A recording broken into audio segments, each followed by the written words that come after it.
அன்பின் குரல் என்ற ஊழியத்தின் சார்பிலே அன்றைய கிருபையினால் 41வது ஆண்டிற்குள்ளே பிரவேசித்திருக்கிறோம்.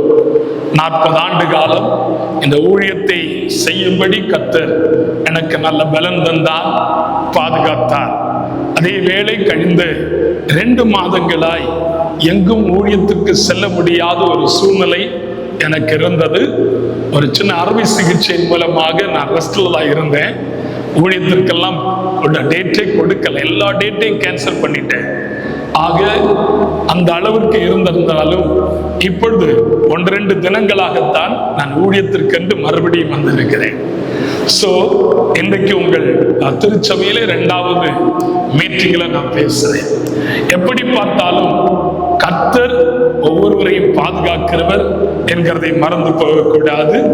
ஒரே ஒரு வசனத்தை மட்டும் வைத்து சில காரியங்களை உங்களோடு பகிர்ந்து கொள்ளலாம் என்று விரும்புகிறேன். வாசியுங்கள்.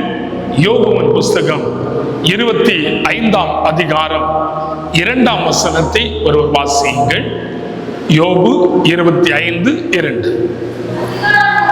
அதிகாரமும் பயங்கரமும் அவரிடத்தில் இருக்கிறது, அவர் தமது உன்னதமான ஸ்தலங்களிலிருந்து சமாதானத்தை உண்டாக்குகிறார். சமாதானத்தை உண்டாக்குகிறார். சமாதானம் எங்க இருக்கிறது? அதிகாரமும் பயங்கரமும் இருக்கிற இடத்தில் இருக்கிறது. ஒரு அழகாக சொல்கின்றார் யோபு மூலமாய், அதிகாரமும் பயங்கரமும் அவரிடத்தில் இருக்கிறது, உன்னதங்களிலிருந்து சமாதானத்தை அனுப்புகிறேன் என்று சொல்லுகிறார். இன்றைக்கு அநேக குடும்பங்களிலே, தனிப்பட்ட வாழ்க்கையிலே, தேசத்திலே சமாதானத்தை இழந்து கொண்டிருக்கிற ஒரு சூழ்நிலைகளை தான் நான் கவனித்துக் கொண்டு வருகிறேன். இன்றைக்கு உங்களோடு கூட அந்த சமாதானத்தினுடைய அந்த வார்த்தைகளை சுருக்கமாய் சொல்ல போகிறேன்.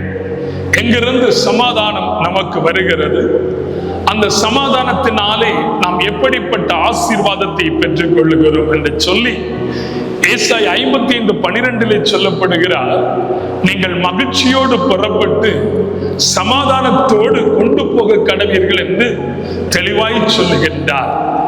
சங்கீதம் 4:7 நாம் வாசிக்கும் போது, அவர்களுக்கு தானியமும் திராட்சரசமும் பெருகியிருக்கிற காலத்தின் சந்தோஷத்தை பார்க்கிலும் அதிக சந்தோஷத்தை என் இருதயத்திலே தந்தீர் என்று தாவீது அழகாக சொல்லுகின்றார்.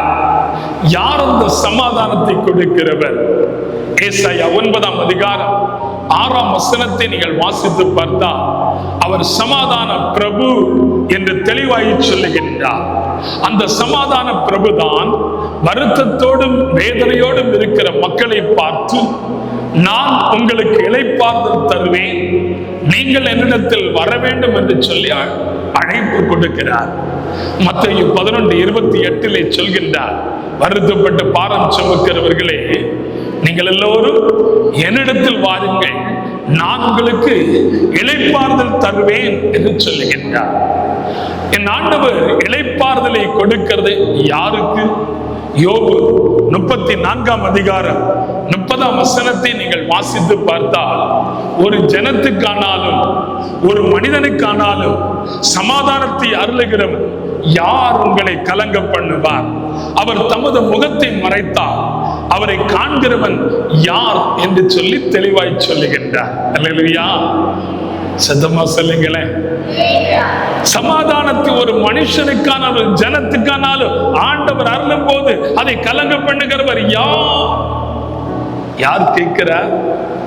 என் ஆண்டவர் உங்களை பார்த்து கேட்கிறார். நான் சமாதானத்தை தரும்போது, என் ஜனத்துக்கும் ஒரு மனுஷனுக்கு நான் சமாதானத்தை கொடுக்கப்படும் போது அதை தடுக்கிறவன் யார்? அதை கலங்க பண்ணுகிறவன் யார்? ஒருவரும் கலங்க பண்ண முடியாதே. அப்படி என்றால் ஆண்டவர் நமக்கு சமாதானத்தை எங்கே வைக்கிறார்? அல்லேலூயா. உண்மைதானே? சமாதானம் வேணும்னு நம்ம சொல்றோம். ஆனா சமாதானத்தை அவர் எங்க முதல்ல வைக்கிறார் தெரியுமா? வாசியுங்கள்.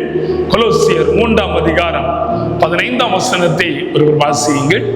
கொலோசியர் 3ஆம் அதிகாரம் 15ஆம் வசனத்தை வாசியுங்கள். தேவ சமாதானம் உங்கள் இருதயங்களில் ஆழக்கடவது. முதலாவதாய் ஆண்டவர் எங்கே சமாதானத்தை வைக்கிறார்? நம்ம இருதயத்துல தான் வைக்கிறார். நம்ம இருதயத்துல தான் வைக்கிறார். ஏன்னா சமாதானம் எங்கிருந்து புறப்படும்? இருதயத்திலிருந்து தான் புறப்படும். அப்படித்தானே? நம்ம இருதயம் தேவனுக்கு பிரியமில்லாமல் இருந்தால் சமாதான கேடு நமக்கு இருக்கிறது என்பதை தெளிவுபடுத்துகின்றார். இருதயம் பல சூழ்நிலைகளிலே சமாதானத்தை இழக்க செய்கிறது. எதனால்? பாவம், சாபம், கொடுமை, பிரச்சனை, நெருக்கம் இருதயத்திலே வேதனைப்படும் போது நம் வாழ்க்கையிலே சமாதானத்தை இழந்து விடுகிறோம். நம் குடும்பத்திலே சமாதானத்தை இழந்து விடுகிறோம். ஒருவேளை நினைக்கலாம், சமாதானத்தை இழப்பதற்கு நான் மட்டும்தானே பாவம் செய்தேன், அப்படி என்றால் எப்படி என்னுடைய சமாதானத்தை இழக்கும்? மற்றவரெல்லாம் நலமாயிருப்பார்களே, நான் மட்டும்தானே இழந்து போவேன் என்று நினைத்து விடாதீர்கள். ஏன்? நீங்கள் உங்கள் குடும்பத்திலே ஒருவர் செய்கிற பாவம் உங்கள் குடும்பத்தை முழுவதும் சமாதானத்தை இழக்க செய்கிறது. எத்தனை பேர் நம்புறீங்க? எத்தனை பேர் நம்புறீங்க? ஹலோ, ஒரே ஒரு ஆகான் தான் தப்பு பண்ணினான், வேற யாருமே பண்ணல. ஒரு ஆகான் தப்பு பண்ணினதுனாலே இஸ்ரவேல் ஜனம் முறிந்தோடி சென்றது. இஸ்ரவேல் ஜனம் முறிந்தோடி சென்ற சூழ்நிலையிலே ஆகான் பிடிக்கப்பட்டான். சரி, ஆகான் பாவம் செய்தான் உண்மை. அவங்க ஒருத்தனை மட்டும்தான் கொண்டாங்களா? அவன் சந்ததி குடும்பத்தையே திட்டாங்க. ஒரு திருச்சபையில இருக்கப்படுகிற எத்தனை குடும்பங்களாய் இருந்தாலும் சரி, ஒரே ஒரு குடும்பம் செய்கிற தவறு அந்த திருச்சபையின் முழுவதும் பாவத்திற்கு விட்டு விடுகிறது என்பதை அது விளக்கி காட்டுகிறது. உன் குடும்பத்திலே செய்யப்பட்ட, உன் வாழ்க்கையிலே செய்யப்பட்ட ஒரே ஒரு பாவம் உன் குடும்பத்தை சமாதானத்தை இழக்க செய்கிறது. உண்மையானா இன்றைக்கு உன் இருதயம் எப்படி இருக்கிறது? உன் இருதயத்தை எந்த சூழ்நிலையில வைத்திருக்கிறாய்? இருதயத்தை குறித்து தெளிவாய் சொல்ல போனா அது திருக்குள்ளதும் மகா அப்படின்னு அழகா எரேமியா சொல்கிறார். திருக்குள்ளதும் மகா கேடுள்ளதுமாய் இருக்கிறது என்று சொல்லி, ஒரு மனிதனுக்கு 3 சுபாவம் இருக்கிறது. ஒன்று ஜென்ம சுபாவம். சரிதானே? உண்மையானே இல்லையோ? 1 கொரிந்தியர் 2ஆம் அதிகாரம் 14ஆம் வசனத்தை வாசித்து பார்த்தால் தெரியும். ஜென்ம சுபாவம் உள்ள மனுஷனோ தேவனுடைய ஆவிக்குரியவைகளை ஏற்றுக்கொள்ள மாட்டான். அது அவனுக்கு பைத்தியமாயிருக்கும், பைத்தியமாயிருக்கும் என்று தெளிவாய் சொல்லுகிறார். நீங்களும் நானும் ஜென்ம சுபாவம் உள்ளவன் அல்ல. ரைட் தானே?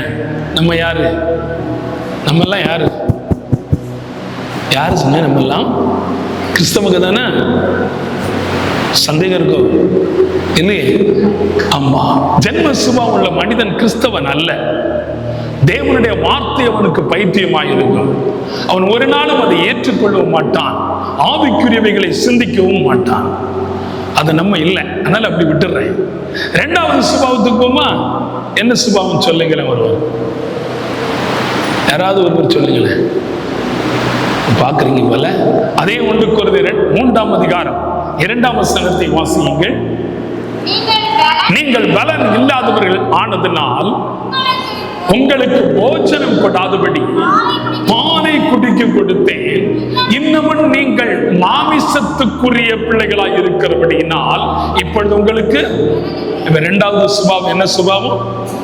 The carnal man. மாமிச சுபாவம். The natural man, the carnal man. ஒரு மாமிச சுபாவம் உள்ள ஒரு மனிதன் என்று தெளிவாய் குறிப்பிடுகிறார். இவன் யார் தெரியுமா? இவன் யாரு? கிறிஸ்தவனா இல்லையா? கிறிஸ்தவன்.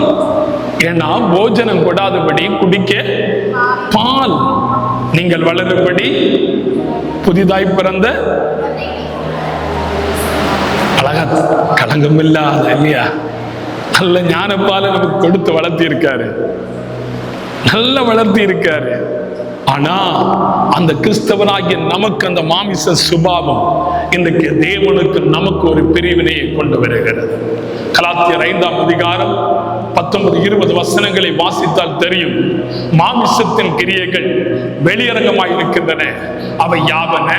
விபச்சாரம், வேசித்தனம், அசுத்தம், காம விகாரம், விக்கிரக ஆராதனை, பில்லி சூனியம், பகைகள், விரோதம், வைராக்கியம், கோபம், சண்டை, பிரிவினை, மார்க்கபேதம், பொறாமை, கொலை, வெறி, களியாட்டுகள். மொத்தம் எத்தனை? 17 17 themes இருக்கு. அதுல கீழே அழகா சொல்லி பார்த்தீர்களா, இப்படிப்பட்டவை செய்கிறவர்கள் தேவனுடைய ராஜ்யத்தில் பிரவேசிப்பதில்லை என்று நான் உங்களுக்கு முன்னே சொன்னதை போல இப்பொழுதும் சொல்லுகிறேன் என்று சொல்லுகிறார். நம்முடைய இருதயத்தில் இருக்கப்படுகிற மோசமான சிந்தனைகள், இந்த 17 காரியத்துல ஒண்ணு நீ செய்திருந்தால் எங்க போக மாட்டேன். நம்ம பரலோகத்துக்கு போறதுன்னு ஆராதிக்கிறோம், உண்மையா இல்லையா? இந்த இரவுல எத்தனை பேர் வரலாம் இல்லையா? இந்த இரவு ஜெபத்துக்கு சண்டே பாத்தீங்கன்னா ஐயா ஃபுல்லா இருக்கும் இல்லையா? நரம்பி இருக்கும். ஏன்னா எனக்கு தெரியும், கண்டிப்பா நான் ஏற்கனவே சண்டே சர்வீஸ் பேசியிருக்கேன். எத்தனை பேருக்கு ஞாபகம் இருக்குது? ஐயா ரவி ஐயா இருக்கும்போது நான் ஒரு சண்டே சர்வீஸுக்கு உங்களுக்கு துதி ஆராதனைக்கு நான் வந்திருக்கிறேன். பாருங்க, சண்டே நிரம்பி இருக்கும். கொயர்ல உள்ள எவ்வளவு வெள்ளை வஸ்திரம் வாய்ந்து கொண்டு கொயர்ல இருப்பாங்க. ஆனா இன்னைக்கு கொயர்ல இருக்கிறவங்க யாராவது இங்க இருக்கீங்கன்னா அங்க இருப்பாங்கன்னு நினைக்கிறேன். தம்பி மாதிரி இருக்கீங்க போல. கொயர்ல இருப்பீங்களா? இல்லையோ? பாத்தீங்களா? கொயர்ல எத்தனை பேர் இருப்பீங்க இங்க இருக்கவங்க? ஒருவர் கூட இல்லை. ஏன்னா அந்த இரவு ஜெபம்ங்கிறது நிறைய பேருக்கு கசக்கும். நிறைய பேருக்கு சொல்லுங்க கசக்கும். இப்ப பாத்தீங்கன்னா ஒண்ணு டிவியை பார்த்துட்டு இருப்பாங்க, இல்ல எங்கேயாவது வீட்டுல அரட்டை அடிச்சிட்டு இருப்பாங்க. ஆனா ஆண்டவருடைய ஆலயத்தில் வந்து தேவனை துதிப்பதற்கென்ற மனமில்லை. பரலோகம் வேதனைப்படுகிறது. ஆனா உங்களை பார்த்து பரலோகம் சந்தோஷப்படுகிறது. அல்லேலூயா, அல்லேலூயா. உண்மைதானே? உண்மைதானே? நாங்க நினைக்கிறோமோ இல்லையா எங்களுக்கு தெரியாது. ஐயா நினைப்பாங்க. என்ன நினைப்பாங்க தெரியுமா? இப்படி ஒரு இரவு ஜெபம் தேவையா? இப்படி ஒரு இரவு ஜெபம் தேவையா? கண்டிப்பா நினைப்பாங்க. ஏன் தெரியுமா? பிரயாசப்பட்டு ஒரு இரவு ஜெபத்திற்காக எங்களை போன்று ஒரு அழைத்து கொண்டு வந்திருக்கிற எதற்கு தெரியுமா? நீங்க நல்லா இருக்கணுங்கிறதுக்காக. அதுக்கே உங்க திருச்சபையில ஆள் வரலன்னா நிச்சயமா ஐயா எவ்வளவு வேதனைப்படுவாரு எனக்கு தெரியும். ஒவ்வொரு ஐயாக்களும் சொல்கிற வார்த்தை எனக்கு தெரியும். ஆமென், ஆமென். நான் ஒரு ஆங்கிலிக்கன் டயோசிஸுக்கு நான் ஒரு செக்ரட்டரியா இருக்கிற ஆளு. ஆங்கிலிக்கன் டயோசிஸ் நான் செக்ரட்டரியா இருக்கேன் கன்னியாகுமரி ஆங்கிலிக்கன் டயோசிஸ்ல. எனக்கு கீழே கிட்டத்தட்ட 42 பாஸ்டர்ஸ் இருக்கிறாங்க. ஒரு பாஸ்டர் வந்து அவங்க போதகர் மீட்டிங்ல வந்து 10 மணிக்கு பிறகு வந்தாச்சுன்னா அவங்களுக்கு அவ்வளவுதான், விட மாட்டேன். 9:30 கரெக்டா வரணும். 9:30 9:30 இருக்கணும் எல்லாரும். ஏன்னா அந்த அளவு இருந்ததுனாலதான் இன்றைக்கு அது வளர்ச்சி அடைந்து கொண்டிருக்கிறது. என்னை கேட்கிற தேவ பிள்ளைகளே, ஒன்றை மாத்திரம் உங்களுக்கு சொல்கிறேன். தேவனை சார்ந்திருந்து உன் இதயத்திலே மகிழ்ச்சியை ஊட்ட வேண்டும் என்றால் இந்த மாமிச சுபாவம் உங்களை விட்டு மாறி 3வது சுபாவம், அதே 1 கொரிந்தியர் 2ஆம் அதிகாரம் 15ஆம் வசனம் சொல்லப்பட்டிருக்கிறது. ஆவிக்கு உரியவன் எல்லாவற்றையும் ஆராய்ந்து நிதானிக்கிறான், அவன் மற்றொருவனாலும் ஆராய்ந்து நிதானிக்கப்படான். 3வது சுபாவம் என்னது? The spiritual habits. ஆவிக்குரிய சுபாவம். ஆவிக்குரிய சுபாவம். நம்ம கண்களை அடைச்சிட்டா நமக்கு ஸ்பிரிச்சுவல் ஃபுட் கிடைக்கும். கண்களை திறந்தா இந்த கார்னல் ஃபுட் தான் கிடைக்கும், மாமிச ஆகாரம். நம்முடைய கண்கள் எப்பொழுது புறக்கண்கள் அடைக்கப்பட்டு அகக்கண்கள் திறக்கப்படுகிறதோ இதயத்தினுடைய வாஞ்சைகளை கர்த்தர் நிறைவேற்றி உன்னை ஆவிக்குரிய சரித்திரத்திலே கொண்டு வந்து நிறுத்துவார். ஆவிக்குரிய சரித்திரத்திலே கொண்டு வந்து நிறுத்துவார். என்னை கேட்கிற தேவ பிள்ளைகளே, இன்றைக்கு நீங்களும் நானும் ஒரு நல்ல சுபாவத்தோடு, ஆவிக்குரிய சுபாவத்தோடு வாழ வேண்டும். உன் இருதயம் ஆசீர்வதிக்கப்பட வேண்டும் என்று விரும்புகிறார். அல்லேலூயா, அல்லேலூயா. பாவம் சமாதானத்தை கெடுத்து விடுகிறது. பாவம் சமாதானத்தை கெடுத்து விடுகிறது. கெடுத்து கொண்டு வாழ்ந்து கொண்டிருந்த ஒவ்வொரு மக்கள் மத்தியிலே தான் ஆப்பிரிக்கா இந்த இருண்ட கண்டத்திலே ஒரு மருத்துவரான டேவிட் லிவிங்ஸ்டன் கடந்து போகிறார். ஏன் தெரியுமா? கடினமான மக்கள், ஆண்டவரை அறியாத மக்கள், ஆண்டவரை ஏற்றுக்கொள்வதற்கு இடம் கொள்ள முடியாத மக்கள், கூட சென்ற மருத்துவர்கள் வெளியே வந்து விட்டார். தான் அவ்வளவு கடினத்தோடு அந்த இடத்திலே ஊழியத்தை ஆரம்பித்தார். அவர் சென்றபோது அந்த இன மக்களினாலே அவருடைய உடை, அவருடைய சகல விதமான பொருட்கள் களவு போய்விட்டது. ஐயா, அடுத்த வேளை அவருக்கு என்ன இல்லை, உடை மாற்றுவதற்கு உடை இல்லை, கரத்திலே பணம் இல்லை, வேதமும் ஒரே ஒரு உடையுமாய் வாழ்ந்து கொண்டிருந்த அந்த மனிதன் இரவு படுக்கைக்கு செல்ல முடியாது. குளிர் நிறைந்த பகுதி. என்ன செய்தார் தெரியுமா? ஒரு சின்ன பிளாட்ஃபார்மிலே ஒரு கூடாரத்தை போட்டு அதற்கு உள்ளே அந்த குளிர்காலங்களில் அவர் உள்ளே இருந்தார். சரித்திரம் சொல்லப்பட்டிருக்கிறது, நாய்கள், தெரு நாய்கள் உள்ளே வந்து அவரோடு சரத்தோடு சேர்த்து படுத்து சூடு கொடுத்ததா? தேவன் ஒரு மனிதனை கைவிடுகிறவர் அல்ல. ஒரு நாள் ஊழியத்தை முடித்து விட்டு அந்த சின்ன கூடாரத்துக்குள்ளே வருகின்றார். வரும்போது ஆண்டவர் அவரோடு பேசினார். லிவிங்ஸ்டன் எழுந்துறேன்னார். அவர் எழுந்து உட்கார்ந்தார். நான் காட்டுகிற காட்டு பிரதேசத்துக்கு போ, அங்கே சென்று என்னுடைய வார்த்தையை நீ பேசு என்று சொன்னாரா. அப்ப லிவிங்ஸ்டன் சொன்னாராம், ஆண்டவரே, காலை முதல் இம்மட்டு வரையிலும் உடைய ஊழியத்தை முடித்து வந்திருக்கிறேன், சற்று இளைப்பாறி கொண்டிருக்கிறேன். நான் அந்த காட்டு செடிக்கு ஆண்டவருடைய வார்த்தை சொல்லுவதற்கு நான் காலை போகிறேனே என்று சொன்னாரா. ஆண்டவர் சொன்னாரா, இல்லை மகனே, நீ இந்த ராத்திரி போய் தான் ஆக வேண்டும். ஓகே, சரி ஆண்டவரே, போகிறேன் என்று சொல்லி அந்த இரவிலே அவர் காட்டின அந்த பாதைக்கு சென்று காட்டு மரங்களுக்கு 1 மணி நேரம் இயேசுவை குறித்து பேசினாரா. மனுஷனுக்கு பேசுறதுக்கே மனுஷன் கேட்க மாட்டான், ஆனா காட்டு செடிகள் ஆண்டவருடைய வார்த்தையை கேட்டிருக்கிறது. அவர் வந்து விட்டார். வருடங்கள் 10 போய்விட்டது. அவருக்கு ஒரே ஒரு கேள்வி, ஏன் அந்த ராத்திரி வேளை ஒரு காட்டு மரங்களுக்கு ஆண்டவருடைய வார்த்தையை சொல்ல சொன்னார்? என்ன ரகசியம் என்று அவருக்கு புரியவில்லை. 10 வருடங்கள் கழிந்து ஒரு புதிய இடத்துல ஆண்டவருடைய சத்தியத்தை அறிவிக்கப்படி போகின்றார். அவர் சத்தியத்தை அறிவித்துக் கொண்டு திரும்பும் போது ஒரு நபர் அவருக்கு பக்கத்திலே வந்து லிவிங்ஸ்டன் என்று சொன்னாரா. ஆச்சரியப்பட்டு போனார். இந்த பகுதிக்கு நான் முதலாவதாக வருகிறேன். நான் யாரென்று கூட யாருக்கும் தெரியாது, ஆனால் என்னுடைய பெயரை சொல்லி கூப்பிடுகிறார் என்று சொல்லி அந்த மனிதனை பார்த்து நீங்கள் யார் என்று கேட்டபோது அவன் சொன்னானா, என்னை உங்களுக்கு தெரியாது, ஆனால் உங்களை எனக்கு தெரியும். 10 வருடத்துக்கு முன்னே ஒரு காட்டு மரங்களுக்கிடையே ஒரு சத்தம் கேட்டது, இயேசு ரட்சிக்கிறவர் என்று சொல்லி, இயேசு விடுதலையாக்குகிறவர், இயேசு சமாதானத்தை தருகிறவர் என்ற அந்த வார்த்தையை கேட்டேன். தெரியுமா?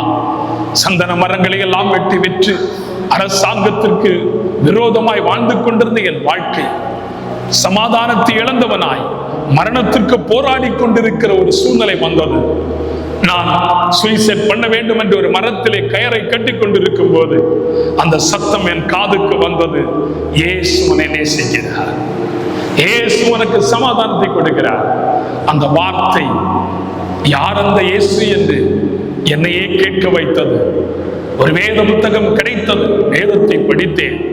1000 பேரை இயேசுவுக்காக வழி நடத்தும்படி நான் என்னை அர்ப்பணித்தேன். இன்றைக்கு 1000 பேர் என்னை கொண்டு இயேசுவை கண்டு கொண்டார் என்று சொன்னாரா. பாருங்கள், இரவு வேளை ஒரு காட்டு மரங்களுக்கு ஆண்டவருடைய வார்த்தை பேசுகிற ஒரு மனிதன், ஆண்டவர் அனுப்புகிறதுக்கு ஒரு திட்டம் உண்டு, தீர்மானம் உண்டு என்கிறதை நினைவு கொள்ளுமாறாய் ஒரு மனிதனை ரட்சித்தார். அந்த ஒரு மனிதன் 1000 பேரை ரட்சித்தார். நான் உங்களை பார்த்து கேட்கிறேன், நீங்க ரட்சிப்பை அடைந்து கொண்டீர்களே, உங்களை கொண்டு எத்தனை ஆத்துமாக்களை நீங்கள் ரட்சிப்பை கொண்டு வந்தீர்கள்? எத்தனை ஆத்துமாக்கள் உங்களை கொண்டு இந்த சபைக்குள்ளே வந்திருக்கிறார்கள்? ஒரு கேள்விக்குறி தானே, ஒரு கேள்விக்குறி தானே. ஹலோ, என்ன இப்படி பாக்குறீங்க? பீகார்ல மால்டோவா ஜனங்கள் இருக்கிறாங்க. இந்த மால்டோவா ஜனங்கள்ங்கிறது ஒரு மொத்தமே ஒரு 55,000 பேர் தான் உண்டு டோட்டலே. பாருங்க, கன்னியாகுமரி மாவட்டத்திலிருந்து ஜெயராஜ் என்று சொன்ன ஒரு மனிதர் அங்கு ஊழியத்துக்கு போனார். ஒரு வியாதியினாலே தாக்கப்பட்டு அவர் இறந்துட்டார். அவரை அடக்கம் பண்ணிவிட்டு வீட்டுக்கு வரும்போது சின்ன 1.5 வயது குழந்தை தொட்டிலில் இருந்தது. பாம்பு கடித்து குழந்தையும் இறந்து விட்டது. அவருடைய சகோதரி மேரி அவங்க பேரு. அந்த அம்மாவை பார்த்து சொன்னாங்க, நீ ஊருக்கு போயிரமா, இந்த பிரச்சனையில் நீ இருக்காதே, வியாதிகளை தாக்கி செத்து போக வேண்டியது. சொன்னாளா, என்னுடைய கணவரும் என்னுடைய பிள்ளையும் இங்க இருக்கிறார்கள், நான் செத்தாலும் பரவாயில்லை, நான் இங்கதான் இருப்பேன்னு சொல்லி ஊழியம் செய்ய ஆரம்பிச்சாங்களா. ஒரு நாள் மால்டோவா மக்கள் பல மைல் தூரம் வேலை செய்யும்படி கடந்து போகும்போது ஒரு மலை பாகத்திலே அநேகர் உலாவி கொண்டிருக்கிறதை சிலர் பார்த்தார்களா. அதிலே ஒருவர் அந்த ஜெயராஜ். ஓடி வந்தார்களாம், மேரிட்டத்தை சொன்னாங்களாம், ஜெயராஜை நாங்க பார்த்தோம், ஒரு மலாயிலே உலாவி கொண்டிருக்கிறார்கள் என்று சொல்லி அவள் புரிந்து கொண்டாள். அது ஜெயராஜ் அல்ல, தேவதூதர்கள் என்று சொல்லி சத்தியத்தை அறிவிக்க ஆரம்பித்தாள். அந்த மால்டோவா ஜனங்கள் கிட்டத்தட்ட 35,000 பேர் ஆண்டவரை ஏற்றுக்கொண்டார்களா. அப்படி என்றால் ஒரு ரட்சிப்பு சாதாரணமானது அல்ல. இருதயத்தில் இருக்கப்படுகிற கடுமையான பாவங்களை அகற்றிவிட்டு உன்னை ரட்சித்த ஆண்டவர்களுக்கு நீ போய் உட்கார்ந்து மற்றவர்களை ரட்சிப்புக்கென்று வழி நடத்தினால் உங்களையும் உங்கள் குடும்பத்தையும் கர்த்தர் ஆசீர்வதிப்பார். அல்லேலூயா. இரண்டாவது சமாதானம் எங்கிருந்து வருகிறது? உங்கள் பிள்ளைகளிடத்திலிருந்து வருகிறது என்று சொல்லி வேதம் சொல்லி இருக்கிறது. வாசியுங்கள். ஏசாயா 54 அதிகாரம் 13 வசனத்தை ஒருவர் வாசியுங்கள். ஏசாயா 54:13. உன் பிள்ளைகள் எல்லாரும் கர்த்தரால் போதிக்கப்பட்டு இருப்பார்கள், உன் பிள்ளைகளுடைய சமாதானம் பெரிதாயிருக்கும், பெரிதாயிருக்கும். இரண்டாவது சமாதானம் எங்கே வருகிறது? உங்கள் பிள்ளைகளிடத்தில் வருகிறது. முதல்ல எங்க வரணும்? இருதயத்தில் வரணும். இருதயத்தில் வரும்போது உங்கள் பாவம் மாறி போகுது. ஆமென். இரண்டாவது உங்கள் பிள்ளைகளிடத்திலே கடந்து வர வேண்டும். நான் பாராட்டுறேன், பாருங்க, இத்தனை பிள்ளைகள் வந்திருக்கிறத சந்தோஷமா பார்க்கிறேன். அல்லேலூயா, அல்லேலூயா. அந்த பெற்றோர், இந்த பிள்ளைகளுடைய பெற்றோருக்கு உண்மையிலே நான் ஒரு வாழ்த்துக்கள் சொல்றேன். இருக்காங்களா பெற்றோர்கள்? இந்த பிள்ளைகளுடைய பெற்றோர் இருக்காங்களா? பிள்ளைங்க அப்பா அம்மா இருக்காங்களாங்க? இருக்காங்க, இருக்காங்களா? அப்பா அம்மா இருக்காங்களாங்க? இல்ல. பாத்தீங்களா, அப்பா அம்மா வீட்டுல இருக்கிறாங்க, பிள்ளை வந்திருக்கு. ஒரு வாழ்த்து தான் சொல்ல, கரங்களை தட்டலாங்க இந்த பிள்ளைகளுக்கு. நம்ம பிரசங்கத்தை மாத்தி பேசலாம்னு நினைக்கிறேன். இந்த பிள்ளைகளை கொண்டு அவங்களுடைய பெற்றோர் சமாதானத்தை அடையட்டும். அல்லேலூயா. பிள்ளைகளிடத்தில் சமாதானம் உங்களுக்கு பெரிதாயிருக்கும் என்று வேதம் சொல்லப்பட்டிருக்கிறது. பிள்ளைகள் எல்லாரும் கர்த்தரால் போதிக்கப்பட்டிருப்பார்கள். சின்ன பிள்ளையில ஒரு பிள்ளை முதல்ல வசனம் சொல்லும் போது நீங்க என்ன சொல்லுவீங்க? ஏதாவது ஒரு வசனத்தை சொல்லி கொடுப்பாங்களே, என்ன வசனம்? ஜீவாப்பம் நானே, அடுத்து இயேசு கண்ணீர் விட்டார், அப்புறம் கர்த்தர் நல்லவர். அது ஓகே, வசனத்தை சொல்லுங்க. அடுத்தோம் கர்த்தரன் வசனம், என்ன முக்கியமான வசனம். கர்த்தரன் மேய்ப்பராய் இருக்கிறார், நான் தாழ்ச்சி. பிள்ளை என்ன சொல்லுவாங்க? தாழ்ச்சி அடைவேன். இல்லையா? நம்ம பாருங்க, சின்ன பிள்ளைகள் இருந்தே வசனத்தை ஊட்டி ஊட்டி வளர்த்துக்கிறோம். நான் சின்ன பிள்ளைகள் இருந்தே நாத்திகனாய் மாறிக்கொண்டிருந்த ஒரு மனிதன். என்ன அப்படி பாக்குறீங்க? எங்க அப்பா யார் தெரியுமா? எங்க அப்பா யார் தெரியுமா? சிஎஸ் ரெவரண்டுங்க. எங்க அண்ணன் யார் தெரியுமா? அவரும் சிஎஸ்ல இருக்கிறவர் தான். ஆனா நான் யார் தெரியுமா? நாத்திங்க. ஆண்டவர் இல்லாத ஒரு மனிதனாய் வாழ்ந்து கொண்டிருந்தேன். எனக்கு 3 வயதுங்க. 3 வயது வரையும் நான் நடக்க முடியாத ஒரு சப்பானி, நடக்க மாட்டேன். ஆனா 1 வயதுல தத்தி தத்தி நடந்திருக்கிறேன். பிறந்த நாள் என்று வந்தது, பிறந்த முடியும் எடுத்தாங்க, இரவிலே ஒரு விழா எடுத்து விட்டு நித்திரைக்கு கொண்டு சென்றாங்க. காலை எழுந்த போது நான் நடக்கவில்லை. மருத்துவமனைக்கு கொண்டு போன போது மருத்துவர் பார்த்து விட்டு பரவாயில்ல நடப்பான்னு சொல்லிச்சாங்க. அவ்வளவுதான், நான் நடக்கவே இல்லை. கொண்டு போகாத இடம் இல்லை, புண்ணிய தலம் இல்லை, மந்திரவாதம் இல்லை, வைத்தியம் இல்லை, மருத்துவம் இல்லை, எல்லாவற்றையும் விட்டு கேரளாவிலே இடத்துவா என்று சொல்லி ஒரு புண்ணியத்தலம் இருக்குது. அந்த புண்ணியத்தலத்துல கொண்டு போய் என் கால்களுக்கு அளவு வெள்ளி காலை செய்து என் மாமா கொண்டு வந்து என்ன செய்தாங்க, காணிக்கை படைச்சாங்க. அப்போ நான் நடக்கல. எல்லாரும் என்னை கைவிட்டு விட்டார்கள். எல்லாரும் சப்பானி சப்பானி சொல்லும் போது என் குடும்பம் அழுதது. ஆனால் ஆண்டவர் கைவிடவில்லை. ஒரு நாள் சாலை ஓரத்தில் ஒரு தேவ மனிதன் போய்கொண்டிருந்தார். அந்த மனிதனோடு ஆண்டவர் பேசினார். இந்த வீட்டுக்கு போ, அங்க ஒரு சிறுவன் நடக்க முடியாமல் இருப்பான், அவனை நான் எழுப்புவேன், அவன் எனக்காய் ஊழியம் செய்வான். அல்லேலூயா. அந்த வார்த்தையை சொல்லி என் வீட்டிற்கு வருகிறார். எங்க அப்பா அம்மா எல்லாம் வெறுத்து போய் இருக்கிறாங்க, போகாத இடம் இல்லை. அந்த சூழ்நிலை இருக்கப்படும் போது உள்ள வந்த உடனே ஏசு உங்க பிள்ளையை நடக்க வைக்க போறாருன்னு சொன்ன உடனே ரொம்ப சந்தோஷம். உண்மையா சொல்றீங்க? ஆமா. நம்பிக்கை இல்லையே, நாங்க போகாத இடம் இல்லையே. நாங்க என்ன செய்யணும்? 3 நாட்கள் உபவாசம் இருக்கணும். எங்க வீட்டுல 3 நாட்கள் உபவாசம் இருந்தாங்க. 3 நாட்கள் உபவாசம் இருந்து எங்க வீட்டுல கண்ணீரோடு ஜெபிச்சாங்க. 3ஆவது நாள் ஒரு வெள்ளிக்கிழமை பகல் 12 மணி அப்படியே என்ன படுக்கலை போட்டுட்டு கைகோர்த்து நின்று என் குடும்பம் அந்த போதகரோடு இணைந்து இயேசுவை பார்த்து கொண்டிருந்தார்கள். எல்லாரும் கண்ணீரோடு இயேசுவை பார்த்தார்கள். ஆனால் இயேசு அவர்களை பார்க்கவில்லை, என்னை மட்டும் பார்த்தார். என்னையும் அறியாமல் எழும்பி நடந்தேனாம். அந்த கால் தான் உங்களோடு நிற்கிற கால். இன்றைக்கு உலகம் முழுவதிலும் போய் கொண்டிருக்கிறேன். நினைச்ச நேரத்துக்கு ஃபிளைட் ஏறி போயிட்டு வந்துட்டே இருப்பேன். அல்லேலூயா. ஏன்? ஆண்டவர் என்னை அழைத்த விதம் அன்றைக்கு அப்படி. ஆனா நடந்தது என்ன தெரியுமா? ஆண்டவனை சுகமாக்கினார். உண்மை. சுகமாக்கினவர் எனக்கு என்ன தரணும்? நல்ல உணவு தரணும் இல்லையா, நல்ல உடை தரணும், தங்கிறதுக்காக ஒரு நல்ல இடம் எங்களுக்கு தரணும், வீடு தரணும். ஆனா எதுவுமே தரலையே. ஒவ்வொரு நாளும் பசி பட்டினி. எங்க அப்பா வேலை செய்து இருக்கும் போது எங்களுக்கு நல்ல சாப்பாடு கிடைச்சது. எனக்கு நான் நடந்த உடனே என்னுடைய 9வது வயதுல எங்க அப்பா என்ன பண்ணாருன்னா, சிஎஸ்ஐ சபையில ஊழியக்காரர் போயிட்டாரு. எப்படி போயிட்டாரு? ஆமா. என்னைக்கு அந்த மனுஷன் ஊழியத்துக்கு போனாரோ அன்னையில இருந்து எங்க குடும்பம் பட்டினி. என்ன அப்படி பாக்குறீங்க? உண்மைதானே? தெரியாதுல்ல உங்களுக்கு? ஐயாட்ட கேட்டா தெரியும். ஆரம்பத்துல ஐயா எவ்வளவு கஷ்டப்பட்டிருப்பாரு, இப்ப எப்படி சந்தோஷமா இருப்பாருன்னு கேட்டா தெரியும். எல்லாரும் நம்ம நினைக்கிறோம்னா ஊழியத்துக்கு வந்த உடனே அப்படியே எல்லாத்தையும் வாங்கிடலாம்னு நினைக்கிறவங்களும் உண்டு. பாருங்க, அவ்வளவு கஷ்டங்கள், பாடுகள், நெருக்கங்கள். அடுத்த வேளை உணவில்லை, உணவு கிடையாது, உடை கிடையாது, தங்க உறைவிடம் கிடையாது. அந்த சூழ்நிலைகளை கஷ்டப்பட்டோம். எங்க அப்பா காலையில் ஒரு மஞ்ச பையோட போவாரு. எதுக்கு தெரியுமா? வீடு விசிட்டிங் போகும்போது யாராவது கொஞ்சம் கொடுப்பாங்க, ஏதாவது கொடுப்பாங்க, வந்து எங்களுக்கு சமைச்சு தர்றதுக்கு. நிறைய தடவை மஞ்சள் பை வெறுமையாக தான் வரும். எங்கள் அம்மா சின்ன சின்ன வேலை செய்து சந்தையில் கொண்டு போய் விற்று இரவு 10 மணி ஆகும் எங்களுக்கு உணவு கிடைப்பதற்கு. அந்த அளவிற்கு நாங்கள் கஷ்டப்பட்டோம். உண்ண உணவில்லை, உடுக்க உடை இல்லை, தங்க உறைவிடம் இல்லை.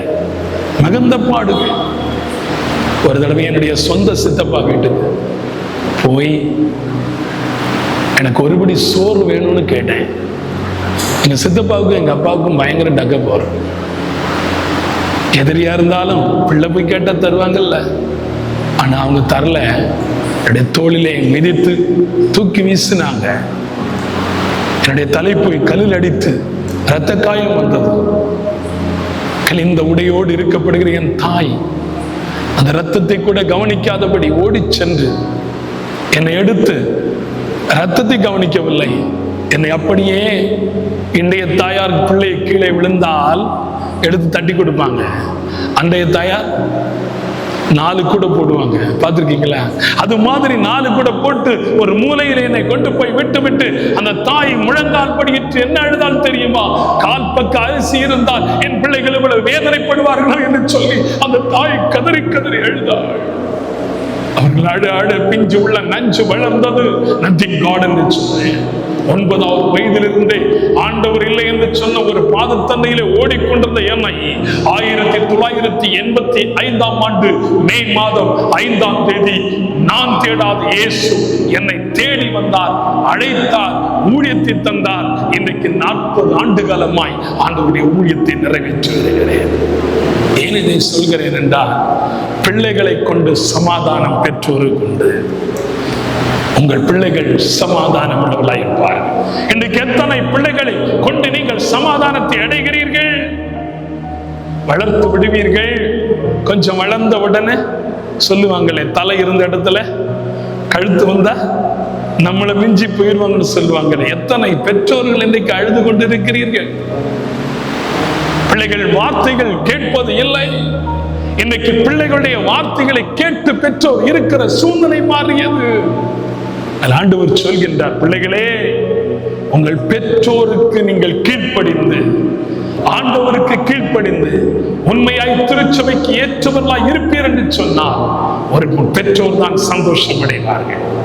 நீ பெற்றோரை கண்ணீர் குடிக்க வைத்தால் நாளைக்கு உன்னுடைய பிள்ளைகள் உன்னை பார்த்து கண்ணீர் உனக்கு கண்ணீர் வரக்கூடிய அளவில் செய்வார்கள். உண்மையா இல்லையா? எத்தனை பேர் பெற்றோரை கண்ணீர் குடிக்க வச்சவங்க எல்லாம் இப்ப கண்ணீர் விடுறீங்கன்னு எனக்கு தெரியாது. ஆமென், ஆமென். சொல்ல மாட்டீங்களே, சொல்ல மாட்டீங்களே. உண்மைதான் சொல்கிறேன். இன்றைக்கு நிறைய பேர் அவ்வளவு கடினத்தையும் கஷ்டங்களையும் அனுபவித்துக் கொண்டு வருகிறார்கள்.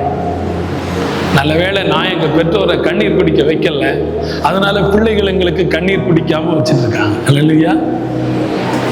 முன்கடன் பின்கடன் அழகா சொல்லுவீங்க, அழகா சொல்லுவாங்க.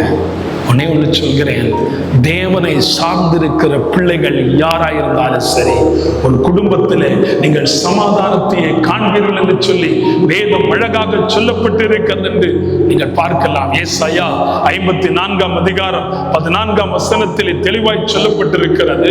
நீ நீதிக்கு ஸ்திரப்பட்டிருப்பாய், கொடுமைக்கு தூரமாவாய், பயமில்லாதிருப்பாய், திகிலுக்கு தூரமாவாய். அது உன்னை அணுகுவதில்லை, அது உன்னை அணுகுவதில்லை. ஏன் தெரியுமா? அணுகாத காரியம் பிள்ளைகள் சந்தோஷமடைந்து கொண்டிருக்கிறார்கள். பெற்றோருக்கு மகிழ்ச்சியாய் மாறியிருக்கிறீர்கள் என்பதை மறந்து போக வேண்டாம். என் அன்பு பெற்றோரே, வேதத்திலே ஒரு வசனம் இருக்கிறது, நீதிமொழிகள் 22:6 இருக்கிறது. பிள்ளையானவன் நடக்க வேண்டிய வழியிலே அவன். அப்ப யார் காரணம்? பெற்றோர் தான் காரணம், பெற்றோர் தான் காரணம். எத்தனை பெற்றோர் பிள்ளைகளை காலையிலே குடும்ப ஜபத்திலேயோ அல்லது தனிப்பட்ட ஜபத்திலேயோ வைத்து போய் அவருடைய தலையிலே தொட்டு ஜெபிக்கிறீர்கள்? எத்தனை பேர் ஜெபிக்கிறீங்க? கையை தூக்க முடியுமா? யாரும் இல்லை.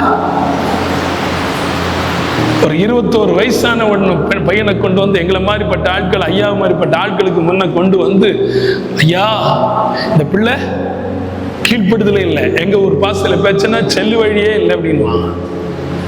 கீழ்ப்படுதலே இல்லை, இவனுக்காக கொஞ்சம் ஜெபம் பண்ணுங்க ஐயா. வயசு என்னது? வயது என்னது? 21.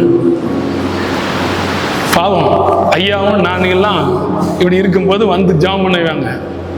வேற வழி இல்லை, நாங்களும் உருக்கமாய் ஒரு ஜெபம் பண்ணிட்டு விட்டுருவோம். அவன் போன உடனே மனம் திரும்பும்னு நினைக்கிறீங்களா?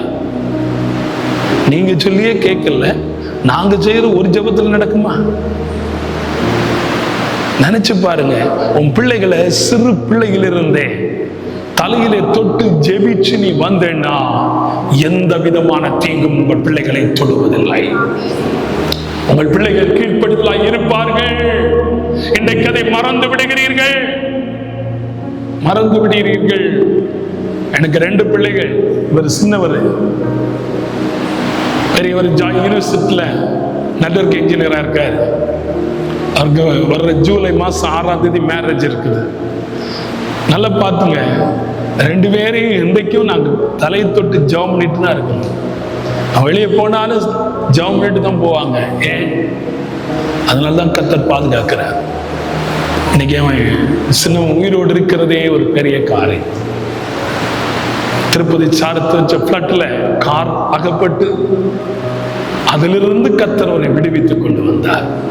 எவ்வளவு கடுமையான பிரச்சனை, எவ்வளவு பாடுகளை நாங்களும் சுமந்திருக்கிறோம். ஆனாலும் ஒவ்வொரு நாளும் ஜெபிக்கிற ஜெபம் பிள்ளைகளை பாதுகாத்திருக்கிறது. என் அன்பு பெற்றோரே, நீங்கள் ஜெபித்து பிள்ளைகளை வளர்த்துவது உண்மையானால் இந்த இரவு ஜெபத்தில் உங்க குடும்பத்தில் ஒரு ஆசீர்வாதம் இருக்கும். அப்படி இல்லைன்னா இன்னையில இருந்து ஆரம்பிச்சிருங்க. உங்க பிள்ளைகள் காலையில் எழும்பி ஜெபத்துக்கு வராட்டாலும் பிரச்சனை இல்லை, போய் அவங்க தலையில தொட்டு முதல்ல கொஞ்ச நேரம் ஜெபம் பண்ணுங்க. சூசன்னா வசலி 16 பிள்ளைகள் 6 பேர் இறந்துட்டாங்க. இந்த 16 பிள்ளைகளுக்கும் 15 நிமிடம் செலவழிப்பாங்களாம். பாருங்க, ஒரு பிள்ளைக்கு 15 நிமிடம் அப்படி ஜெபம் பண்ணுவாங்களாம். அதனால்தான் மெத்தடிஸ்ட் திருச்சபையினுடைய ஒரு ஃபவுண்டராக ஆண்டவர் அவருடைய பிள்ளையை உயர்த்தினார். இன்றைக்கு நீங்கள் செய்து பாருங்கள், இந்த இளம் சிறார்கள் ஆண்டவருக்குள்ளே உயர்ந்திருப்பார்கள். அல்லேலூயா. மூன்றாவதாக எங்கே சமாதானம்? வாசியுங்கள் சங்கீதங்களின் புஸ்தகம் 147 சங்கீதம் 14 வசனத்தை வாசியுங்கள். அவர் எல்லைகளை சமாதானம் உள்ளவைகளாக்கி உசிதமான கோதுமையினால் உன்னை திருப்தியாக்குகிறார். மூன்றாவதாக உன் எல்கையிலே சமாதானம். அல்லேலூயா. முதல்ல எங்க சமாதானம்? இருதயத்தில் சமாதானம். இரண்டாவது பிள்ளைகளிடத்தில் சமாதானம். மூன்றாவது எல்கையில சமாதானம். எல்கையில சமாதானம் வரணும். உங்க தேசம் கண்டிகை பேரி பகுதி முழுவதும் ஒரு சமாதானம் வரணுமானா நீங்க என்ன செய்யணும்? நம்ம ஜெபம் பண்ணியிருக்கிறோம் இல்லையா? அது மாதிரி நம்ம ஜெபம் பண்ணா கட்டாயமா அவருடைய குடும்பத்தில் சமாதானம் வரும். ஆமென். ஒருவேளை இந்த ஒலிபெருக்கி மூலமாய் இந்த பகுதியில கேட்டுக்கொண்டிருக்கிற இந்த திருச்சபையாருடைய குடும்பமே, உங்களை பார்த்து சொல்லுகிறேன், உங்களுக்கு சமாதானம் வேண்டுமா? நீ ஜெபிக்கணும்.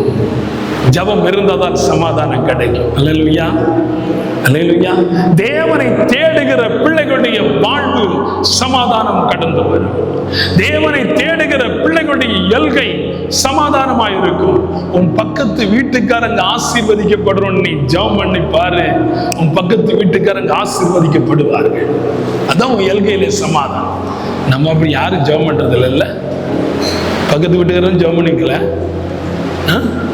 உண்மையா சொல்றீங்க? கொஞ்சம் கஷ்டம், ரொம்ப கஷ்டம். நம்ம எத்தனையோ பேருக்கு ஜெபம் பண்ணுவோம். தேசத்தின் மூலை முடுக்கில் இருக்கிற மக்களுக்கு வரையும் ஜெபம் பண்ணுவோம் இல்லையா? இந்தியா கன்னியாகுமரி இருந்து காஷ்மீர் வரை உள்ள மக்களுக்காக ஜெபம் பண்ணுவோம். ஆனா பக்கத்தில் இருக்கிறவங்களுக்கு கண்டிப்பா ஜெபம் பண்ண மாட்டாங்க. நிறைய நான் பார்த்திருக்கிறேன். நான் சொல்றேன், உன் அயலகத்தார் உன் எல்கை முதலாவது சமாதானம் இருக்க வேண்டும். உங்க எல்கை சமாதானம் இருந்தால், உங்க கிராமம் சமாதானம் இருந்தால், உங்க கிராமத்தில் இருக்கிற சமாதானம் அநேகருடைய ஜெபம் தேசத்தில் ஒரு பெரிய எழுப்புதலை கொண்டு வரும். முதல்ல உங்களை பார்த்து அவங்க மனம் திரும்பணும்.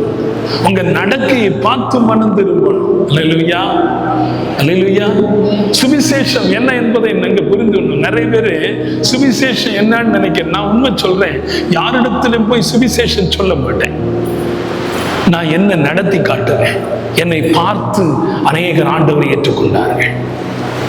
என் நடக்கை தான் சுவிசேஷம், என் பார்வைதான் சுவிசேஷம், என்னுடைய வார்த்தை எப்படி வெளியே வருகிறது அதுதான் சுவிசேஷம்.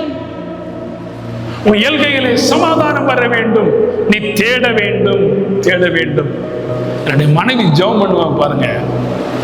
அவங்களுக்கு ஜெபத்துக்கு சான்ஸ் கிடைச்சிருச்சுன்னா நான்லாம் ஒரு 1/2 hourல ஜெபம் பண்ணி முடிச்சிருக்கேன். குடும்ப ஜெபத்துல என் மனைவிக்கு மட்டும் ஒரு வாய்ப்பு கிடைச்சா 1 hour ஆகும். ஏன் தெரியுமா? ஒவ்வொருவரை பேரை சொல்லி ஜெபம் பண்ணிட்டே இருப்பான். யாருன்னு எனக்கே தெரியாதவங்க எல்லா மனசுலயும் அவங்க கிட்ட இருக்கும். அந்த ஜெபத்திற்கு ஒரு பதில் உண்டு. அல்லேலூயா, அல்லேலூயா. எப்படி தேடுகிறீர்கள்? தேவனை தேடுகிற பிள்ளைகள் சாதாரணமானவர் அல்ல.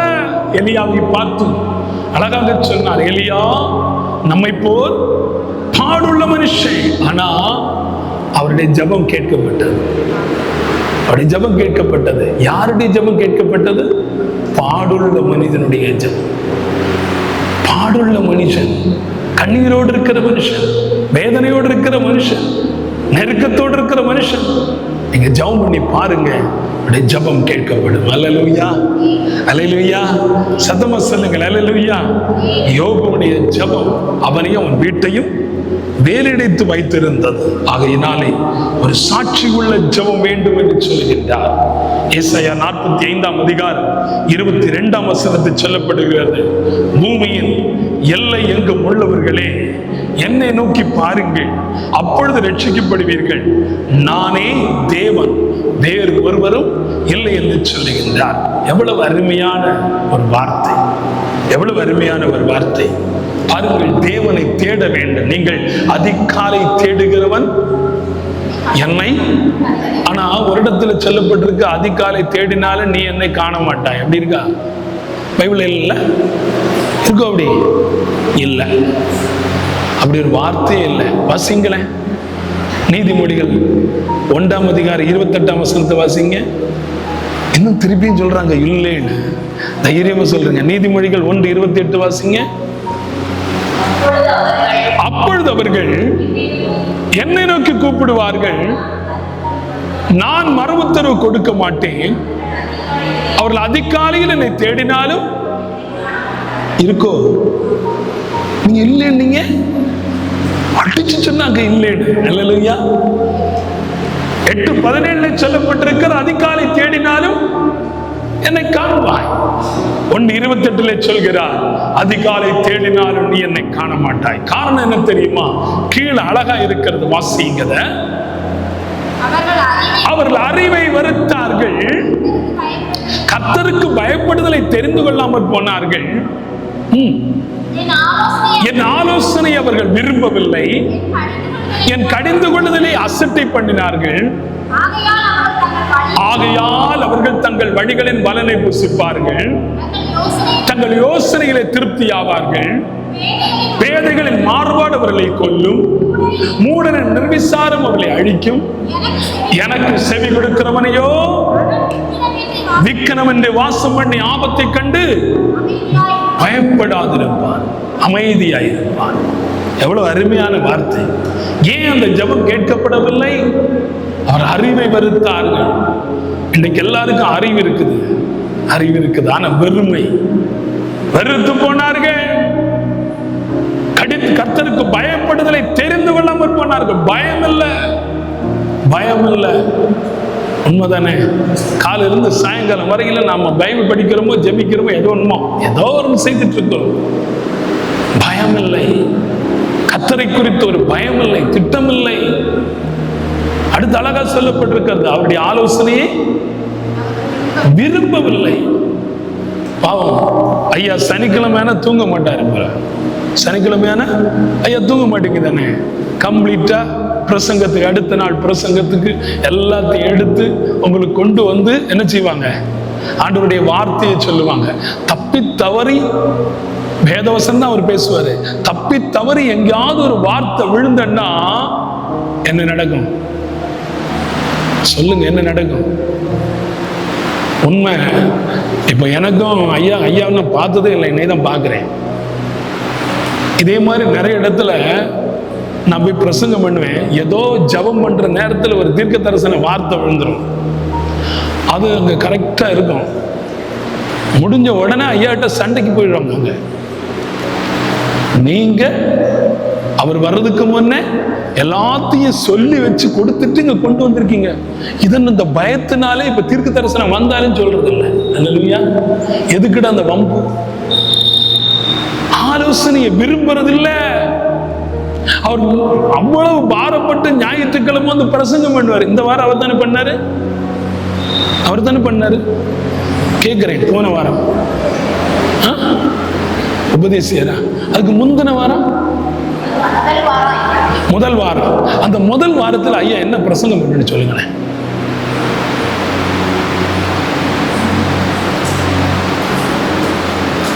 ஐயா கொஞ்சம் கவனிச்சுங்க. புரியுதா இல்லையா? புரியுதா இல்லையா? நான் எங்க வர்றேன்? ஆலயத்துக்கு வரேன். ஆலோசனையை விரும்புறதில்லை. ஏன் உன்னுடைய ஜெபம் கேட்கப்படவில்லை? பாத்தீங்களா? அவர் முதல் வாரம் கஷ்டப்பட்டு உங்களுக்கு பிரசங்கம் பண்றாரு. ஆண்டவர் கொடுத்த வார்த்தை சொல்றாரு, உனக்கு கேட்கறதுக்கு காது இல்லை, ஆலோசனை இல்லை, விருப்பம் இல்லை. ஆனா இன்னிலிருந்து தெளிவா இருப்பீங்கன்னு நினைக்கிறேன். அல்லேலூயா. வரும்போது ஒரு டைரி பேனாவோட வாங்க, அழகா பிரசங்கத்தை எழுதுங்க, வீட்டுக்கு போங்க, நல்லா அதை தியானிங்க. எப்ப என்ன மாதிரி யார் கேட்டாலும் நீங்க டக்குன்னு சொல்லுவீங்க. ஐயா சந்தோஷப்படுறாரு, இப்ப ஐயா வேதனைப்படுறாரு. அல்லேலூயா, அல்லேலூயா. இனிமே தப்பு பண்ண மாட்டீங்கன்னு நினைக்கிறேன். வைராக்கியத்தோடு இருங்கள், தேவனை தேட வேண்டும். சங்கீதம் 34:10 தெளிவா இருக்கிறது. தேவனை தேடுகிற பிள்ளைகளுக்கு ஒரு குறைவும் இல்லை, ஒரு குறைவும் இல்லை. சங்கீதம் 105:3 சொல்லி இருக்கிறது, தேவனை தேடுகிற பிள்ளைகளுடைய இருதயம் மகிழும், வாழும்.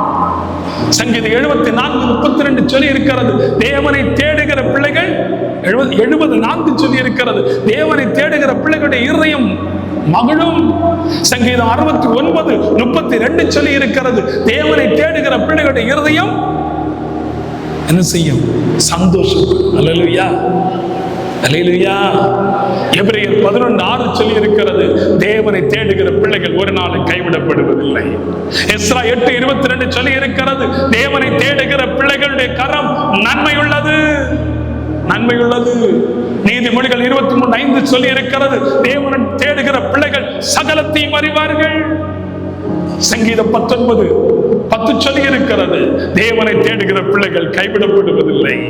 சங்கீதம் 119:2 சொல்லி இருக்கிறது, தேவனை தேடுகிற பிள்ளைகள் பாக்கியவான்கள். நீங்களும் நானும் இன்றைக்கு பாக்கியவான்களாய் கர்த்தர் மாற்றி இருக்கிறார் என்றால் தேவனை தேட வேண்டும்.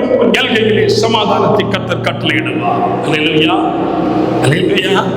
சத்தமா சொல்லுங்களேன். 3 காரியத்தை சொன்னேன். நீங்களும் நானும் தேவனை தேடினால் அவன் நிச்சயமாய் பதில் கொடுப்பார். நீங்களும் நானும் தேவனை தேடினால் அவர் ஆசீர்வாதத்தை நமக்கு விளைவிப்பார்.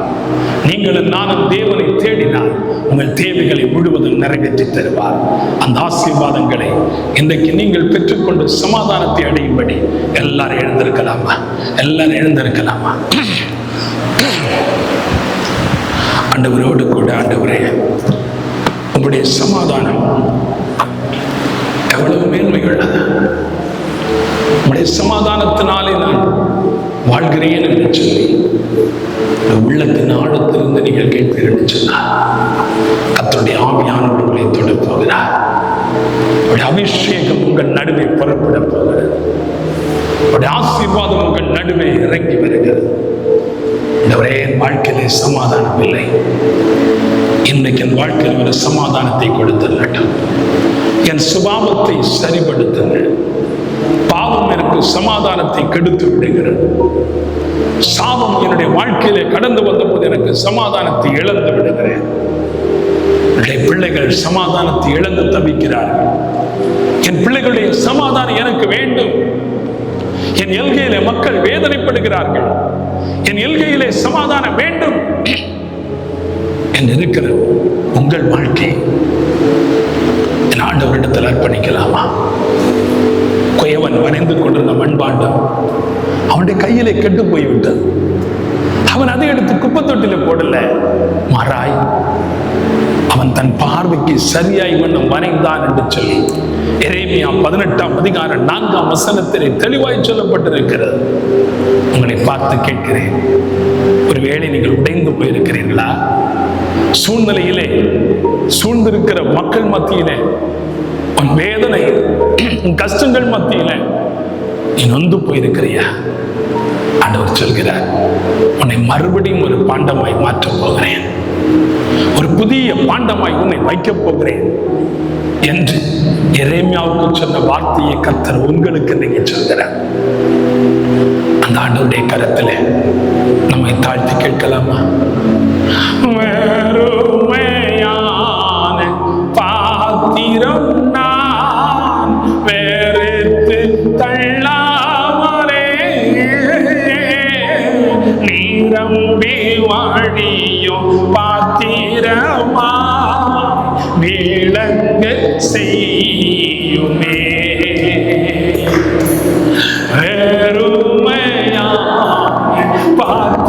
நேரம் நான் வெறுத்து தள்ளாமலே நீரம்பி வழியும் பாத்திரமா விளங்கு செய்யுமே. வேதத்தில் காணும் பாத்திரமெல்லாம் இயேசுவை போற்றிடுதே. என்னையும் அவ்வித பாத்திரமாய் அணைந்து கொள்ளுமே. கூயவனே கூயவனே மாடைப்பின் காரணமே கனி மண்ணாக என்னையுமே கண்ணோக்கி பார்த்திடுமே. தகப்பனே, உடைந்து போன பாத்திரமாய் வேதனைப்படுகிற ஜனங்களை நீ கண்ணீரிட்டு பார்த்து இந்த நாளிலே ஒரு புதிய பாண்டமாய் உருவாக்குவதற்காக நன்றி செலுத்துகிறோம். வியாதிப்பட்டவர்களுக்காக ஜெபிக்கிறேன். சரீரத்திலே வியாதியோடு வந்திருக்கலாம், பாரத்தோடு வந்திருக்கலாம். என் அன்பு பிள்ளைகளே, நீங்கள் எப்பொழுது விசுவாசித்தால் ஜெபித்துக் கொள்ளுங்கள். இயேசு உங்களுக்கு அற்புதம் செய்ய போகிறார். ஒரு குணமாக்கும் வல்லமையுள்ள கரம் உங்களை தொடுகிறதை நான் பார்க்கிறேன். அவருடைய தழும்புகளால் நீங்கள் குணமாகிறீர்கள். என்ன பிரச்சனை இருந்திருந்தாலும் ஆண்டவரோடு கேளுங்கள், அவர் உங்களுக்கு செய்கிறார். அருமையான அன்பு போதகருக்காக, அவருடைய குடும்பத்திற்காக, குடும்பத்தின் ஒவ்வொரு அங்கத்தினர்களுக்காக செபிக்கிறேன். திருச்சபையின் கம்மற்றி அங்கத்தினர்களுக்காக செபிக்கிறேன். ஒவ்வொரு குடும்பங்களுக்காக செபிக்கிறேன். இந்த பகுதிக்காக செபிக்கிறேன். கர்த்தருடைய மகிமை வெளிப்படுவதாக. இசை வாசித்த தம்முடைய பிள்ளைகளை கர்த்தர் ஆசீர்வதிக்கட்டும். என் தகப்பனுடைய மகிமை ஒவ்வொரு பிள்ளைகளையும் தொடுவதாக, உங்களுடைய மகிமை தொடுவதாக செய்ய போகிறதற்கை நன்றி. இந்த இரவு ஜெபத்தை எங்களுக்கு நீர் ஆசீர்வாதமாய் தந்தி, அதற்காக ஸ்தோத்திரிக்கிறோம். இயேசுவின் நாமத்தில் ஜெபிக்கிறோம் நல்ல பிதாவே, ஆமென்.